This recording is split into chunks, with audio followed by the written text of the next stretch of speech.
जितने भी डिपार्टमेंट्स थे, जितने भी इस मुल्क के कीमती असासे थे, सबके सब इन्होंने फरोख्त करके और ये सूरत हाल बना दी है। इन दो खानदानों ने इस पाकिस्तान की गरीब आवाम का हशर नशर कर दिया है।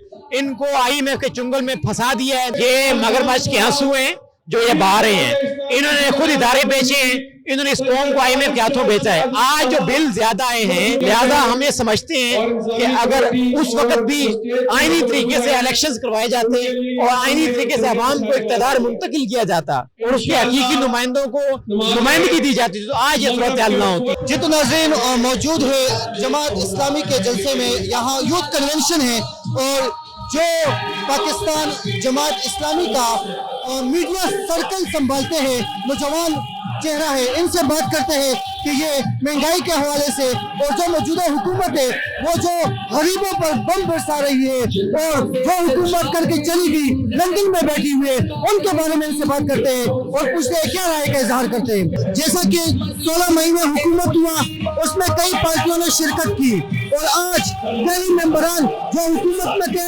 कुछ दुबई में बैठे हुए हैं और कुछ लंदन में, क्या पैगाम देना चाहेंगे? गरीब को किसके सहारे पर छोड़ दिया? इस मुल्क का ये अलमिया है कि इस मुल्क से हमेशा हमेशा कभी नवाज शरीफ की सूरत में, कभी आसिफ अली जरदारी की सूरत में और कभी बिलावल भुट्टो की सूरत में इधर खानदानों ने हुकूमत की है। पिछले हुकूमत के जाते जाते मरियम नवाज कहती हैं कि देखें हमारे लिए, और बिलावल भुट्टो खुद कहते हैं कि मेरे लिए और मरियम नवाज के लिए जो है आइंदा की जो हुकूमत है उसको मुश्किल बनाया जा रहा है। मुझे यह बताया जाए कि इन दो खानदानों ने इस पाकिस्तान की गरीब आवाम का हशर नशर कर दिया है। इनको IMF के चुंगल में फंसा दिया है, इस मुल्क के तमाम इदारों को बेच दिया है और इस वक्त सूरत हाल ये है कि गरीब को खाने के लिए रोटी मुयस्सर नहीं है।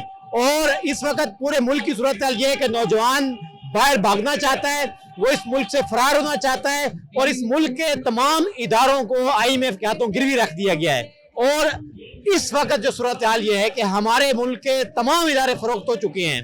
तमाम हमारे जितने भी डिपार्टमेंट्स थे, जितने भी इस मुल्क के कीमती असासे थे, सबके सब इन्होंने फरोख्त करके और ये सूरत हाल बना दी है। सर जैसा कि आप जानते हैं ये जो निगरान सेटअप आया हुआ है, ये काफी लोग कहते हैं कि अपनी पावर पे आए, काफी लोग कहते हैं कि नहीं ये किसी खास लोगों ने इनको सेटअप दिया हुआ है। इसमें क्या आप राय का इजहार करेंगे?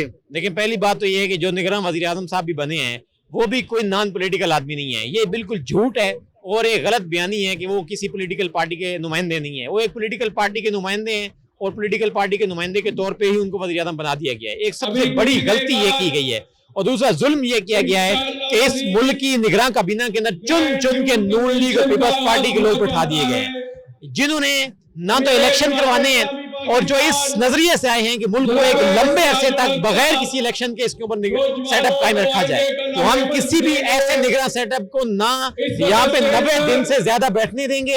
हम आईनी और कानूनी जिदोजहद करेंगे। हम उसके लिए सुप्रीम कोर्ट जा रहे हैं, हमने पिटीशन दायर कर दी है और हम किसी भी निगरान सेटअप को गैर आईनी मुद्दत के लिए नहीं बैठने देंगे। सर जैसा कि 16 महीनों में जरदारी साहब का भाई हुकूमत था, हिस्सा था, उनका बेटा वजीर खारजा था, कल उन्होंने महंगाई के खिलाफ रैली निकाली है। क्या उनके सर ये सूट करता है कि वो महंगाई के खिलाफ रैली निकाले?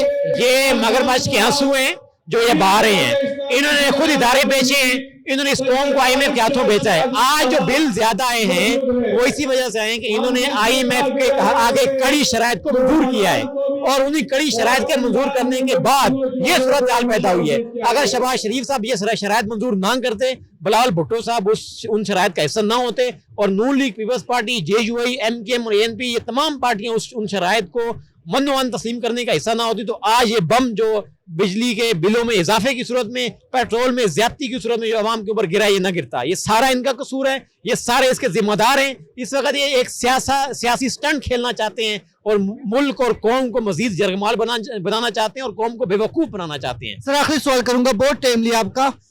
13 पार्टियां 12 पार्टियां मिलकर अदम इत्मीनान लाती है। सिराजुल हक साहब ने इनमें क्या देखा कि इनके साथ इन्होंने नहीं दिया, क्या वजह बनी? देखें, हम उस वक्त भी ये कहते थे कि हम एक बेहतरीन अपोजिशन का किरदार अदा करेंगे। हम इस तरीके से ना तो फ्रेंडली अपोजिशन का किरदार अदा कर सकते हैं اور نہ یہ چومکھی لڑائی جو ان کے ہاں دوستانہ تعلقات ہے، نہ ہم کسی کا دست و بازو بن سکتے ہیں۔ اگر آج کل پی ٹی آئی کسی کے کندھے پہ چڑھ سوار ہو کے اقتدار کے وہاں تک پہنچی تو پی ڈی ایم بھی اسی کندھے کے استعمال کر کے پہنچ رہی تھی۔ لہذا ہمیں سمجھتے ہیں کہ اگر اس وقت بھی آئینی طریقے سے الیکشنز کروائے جاتے اور آئینی طریقے سے عوام کو اقتدار منتقل کیا جاتا اور اس کے حقیقی نمائندوں کو نمائندگی دی جاتی تو آج یہ صورتحال نہ ہوتی۔